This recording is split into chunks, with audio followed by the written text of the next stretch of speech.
I literally am reading my chapter for the day and getting ready to write my just reflection. I journal and I pray and I just talk to God. It's just become quite the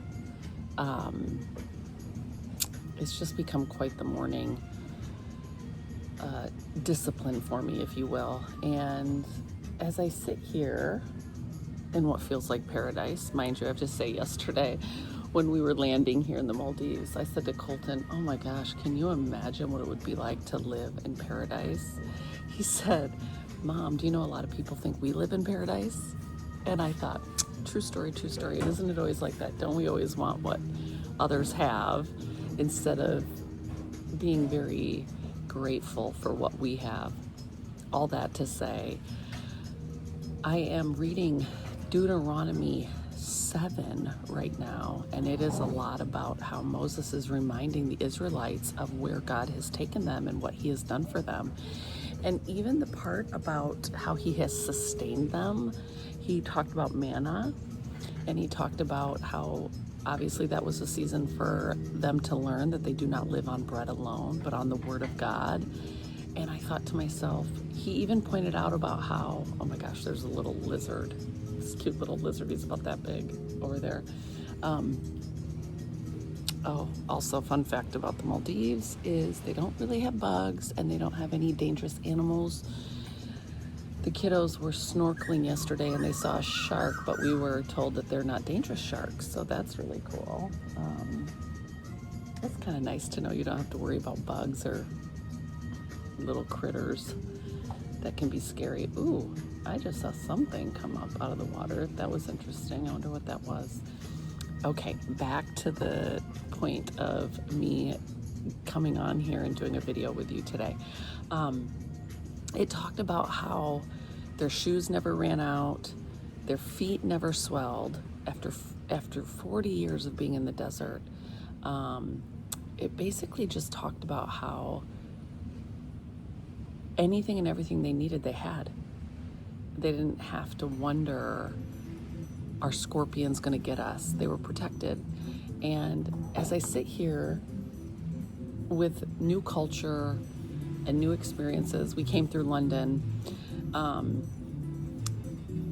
and people can just live so different. It's hot here, mind you, it's hot. We are 26 kilometers from the equator, and I am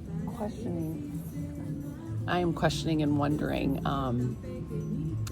what living 26 miles from the equator is like, the heat.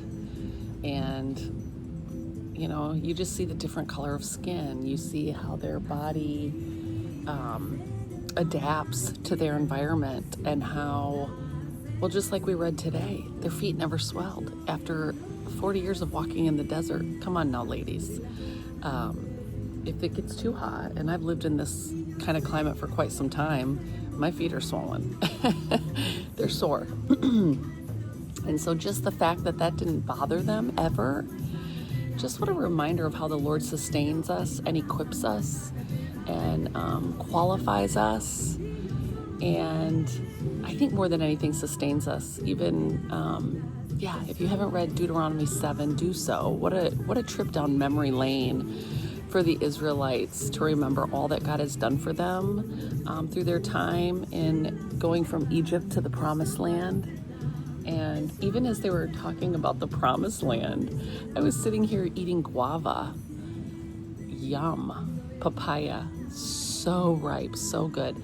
Some fruit from India that reminded me of like a, oh gosh, what's the word that I was thinking of? It's escaped me right now, but like a fig. It was like a fig. It was so good, but so different. And I'm looking at everything thinking, okay, so they're getting ready to go into the Promised Land, everything they could have asked or imagined for. Like, can you imagine that?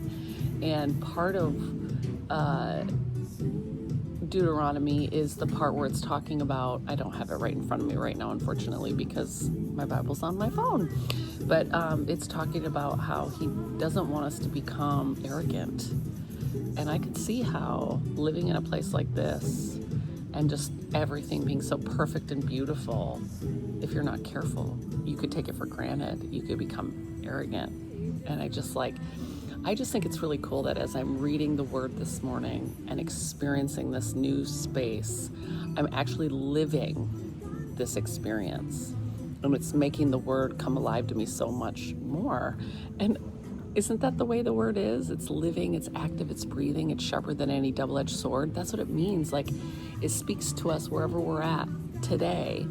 And I bet if you're sitting in a really cold climate today, okay, you probably got something very different from the reading than I did today, but that's the intimacy and the reality of reading the Word, and just the nature of a relationship with the Lord is just, oh, that intimacy and how He connects with you right where you are.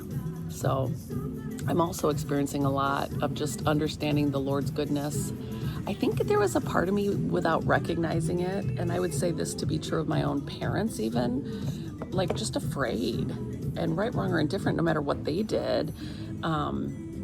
I couldn't understand the relationship that the Lord wanted to have with me quite like I do now as a parent. And I would even say as a parent, like just becoming a parent, because I think that's one thing.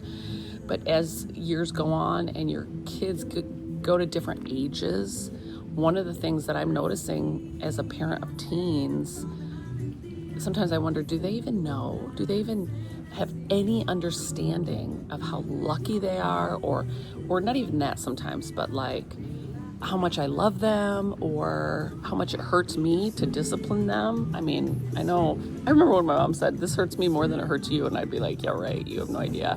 No, it does, but that's a part of parenting. So anyways, so I just, I don't know. I just can't help but see God's goodness as a father, as I'm now walking through parents. Ooh, I'm getting to have tea. I'm so excited. Tea is a big thing over here. And so, yes, tea. Makes sense, right? Anyway, so I'm starting to just kind of get all over the place. Can't wait to hear your reflection from Deuteronomy today. And if you're not reading the Word daily with me yet, I can't wait until you do, because I can guarantee your life will be forever changed.